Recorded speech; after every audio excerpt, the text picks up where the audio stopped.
మాజీ మావోయిస్టు నేత గాదే ఇన్నయ్య అరెస్ట్ అయ్యారు. జనగాం జిల్లా జాఫర్గఢ్లోని ఇన్నయ్య ఆశ్రమంలో ఎన్ఐఏ అధికారులు సోదాలు చేశారు. మావోయిస్టులకు అనుకూలంగా వ్యాఖ్యలు చేయడంతో పాటు ప్రధాని, కేంద్ర హోంమంత్రిపై ఇన్నయ్య అనుచిత వ్యాఖ్యలు చేశారు. వికల్ప ఎన్కౌంటర్ సందర్భంగా ఆయన వ్యాఖ్యలు చేశారు. గాదే ఇన్నయ్యతో పాటు యూట్యూబ్ ఛానల్పై కూడా కేసు నమోదు చేసింది ఎన్ఐఏ. ఇన్నయ్యను అరెస్టు చేసేందుకు ఆయన ఆశ్రమానికి వచ్చారు ఎన్ఐఏ అధికారులు.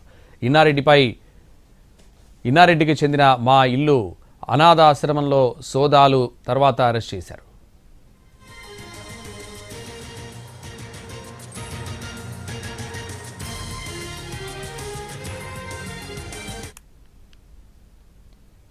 మాజీ మావోయిస్టు నేత గాదే ఇన్నయ్య అరెస్ట్ అయ్యారు. జనగాం జిల్లా జాఫర్గఢ్లోని ఇన్నయ్య ఆశ్రమంలో ఎన్ఐఏ అధికారులు సోదాలు చేశారు. మావోయిస్టులకు అనుకూలంగా వ్యాఖ్యలు చేయడంతో పాటు ప్రధాని, కేంద్ర హోంమంత్రిపై ఇన్నయ్య అనుచిత వ్యాఖ్యలు చేశారు.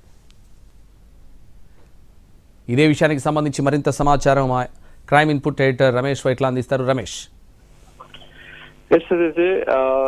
జనగామ జిల్లా జాఫర్గఢ్ లోని గాదే ఇన్నయ్య సంబంధించిన చిన్నపిల్లల ఆశ్రమానికి కొద్దిసేపు క్రితమే ఎన్ఐఏ అధికారులు రావడం జరిగింది. ఎన్ఐఏ అధికారులు అతన్ని అరెస్ట్ చేసి తీసుకువెళ్లేందుకు ప్రయత్నం చేశారు. అయితే ఈ నేపథ్యంలో అక్కడ ఉన్న చిన్నారులు మొత్తం కూడా ఎన్ఐఏ అధికారులను అడ్డుకొని వాళ్ళు లోపలికి వెళ్లకుండా ప్రయత్నం చేశారు. ఆ తర్వాత ఎన్ఐఏ అధికారులు స్థానిక పోలీసులు పిలిపించి ఎన్ఐఏని అదుపు తీసుకొని ప్రస్తుతానికి హైదరాబాద్కు వస్తున్నారు. అయితే ఈ మధ్య కాలంలో ఇట్మా చనిపోయిన తర్వాత అటు పూవర్తి గ్రామానికి వెళ్లి అక్కడ భద్రతా బలగాలతో పాటు కేంద్ర మంత్రి, తర్వాత కేంద్ర హోంమంత్రితో పాటు ప్రధానిపై అనుచిత వ్యాఖ్యలు చేశారు. దాంతో పాటుగా వికల్ప్ ఎన్కౌంటర్ సందర్భంగా కూడా అటు కేంద్ర బలగాలతో పాటుగా ప్రధాని, కేంద్ర హోంమంత్రులపై అనుచిత వ్యాఖ్యలు చేస్తూ అంతేకాకుండా భద్రతా బలగాలను పూర్తిగా కించపరుస్తూ తీవ్రమైన వ్యాఖ్యలు కూడా చేయడం జరిగింది. అయితే ఇవన్నీ కూడా ఒక యూట్యూబ్ ఛానల్లో ఇవన్నీ వ్యాఖ్యలు చేస్తూ వాటిని ఎప్పటికప్పుడు టెలికాస్ట్ చేస్తూ భద్రతా బలగాలను కూడా మొత్తం చిన్న చూపు చూస్తున్న నేపథ్యంలో ఆ మేరకు కేంద్ర హోంమంత్రిత్వ శాఖ ఇచ్చిన ఫిర్యాదు మేరకు ఎన్ఐఏ ఒక కేసు నమోదు చేసింది. ఆ కేసు పైన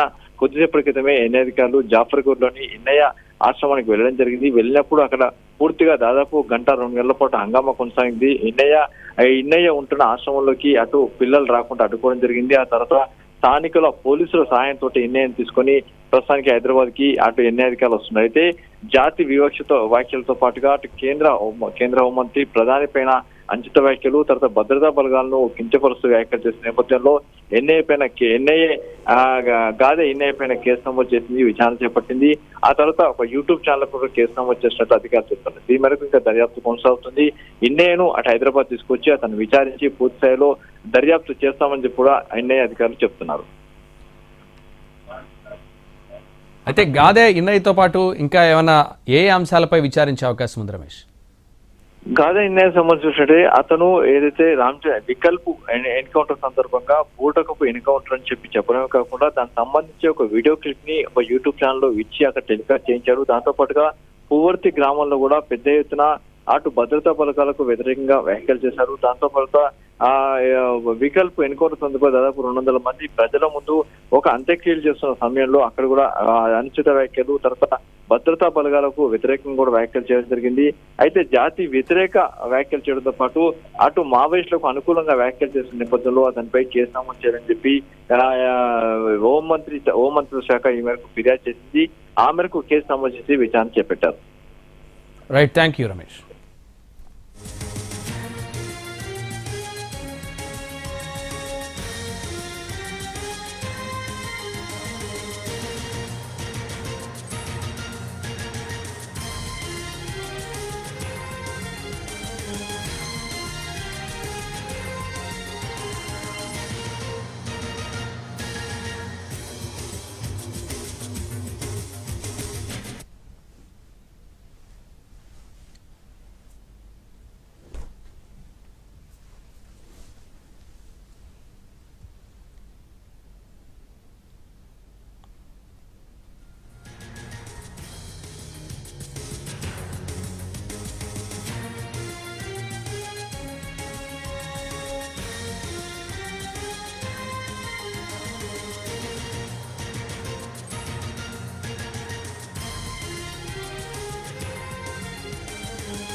మాజీ మావోయిస్టు నేత గాదే ఇన్నయ్య అరెస్ట్ అయ్యారు. జనగాం జిల్లా జాఫర్గఢ్లోని ఇన్నయ్య ఆశ్రమంలో ఎన్ఐఏ అధికారులు సోదాలు చేశారు. మావోయిస్టులకు అనుకూలంగా వ్యాఖ్యలు చేయడంతో పాటు ప్రధాని కేంద్ర హోంమంత్రిపై ఇన్నయ్య అనుచిత వ్యాఖ్యలు చేశారు. వికల్ప ఎన్కౌంటర్ సందర్భంగా ఆయన ఈ వ్యాఖ్యలు చేశారు. గాదే ఇన్నయ్యతో పాటు యూట్యూబ్ ఛానల్పై కూడా కేసు నమోదు చేసింది ఎన్ఐఏ. ఇన్నయ్యను అరెస్టు చేసేందుకు ఆయన ఆశ్రమానికి వచ్చారు ఎన్ఐఏ అధికారులు.